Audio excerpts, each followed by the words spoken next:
அன்புமிக்கவர்களே, பணக்கார செல்வந்தர் ஒருவர் ஒரு வழியாக சென்று கொண்டிருந்தாராம். அப்பொழுது எதிரே வந்த ஒரு இளைஞன் அவரை பார்த்து அவருக்கு ஒரு வணக்கம் வச்சுட்டு, ஐயா, என்ன ஞாபகம் இருக்கிறதா?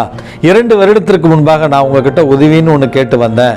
எனக்கு நீங்கள் ஒரு 5000 ரூபாய் எனக்கு உதவி கொடுத்தீர்கள் அப்படின்னு சொன்ன உடனே அந்த பணக்காரர் சொன்னாராம், ஆஹா, ரொம்ப சந்தோஷம், நான் கொடுத்த உதவியை வச்சு நீ பெரிய ஆளாக வந்திருப்ப அப்படின்னு அவர் மனசுக்குள்ளேயே நினச்சிக்கிட்டு அந்த இளைஞன்கிட்ட, சரிப்பா, ரொம்ப ரொம்ப சந்தோஷமாக இருக்குது, நீ நன்றி உணர்வோடு இருக்கிறத நினச்சி இப்போ எப்படி இருக்குன்னு கேட்குற நேரத்தில், இல்லையா, மறுபடியும் கஷ்டப்படுறேன், நீங்கள் இன்னும் ஒரு 5000 கொடுத்து உதவி செஞ்சால் நல்லா இருக்கும் அப்படின்னு சொன்னாராம்.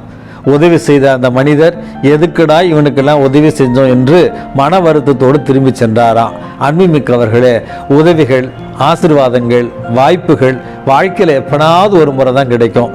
கிடைக்கிற அந்த ஒரு வாய்ப்பை பயன்படுத்தி இறைவனுடைய துணையோடு நம்முடைய கடின உழைப்போடு விடாமுயற்சியோடு பயணித்தால் வாழ்க்கையில் இன்பம் மட்டுமே நமக்கு மிஞ்சும்.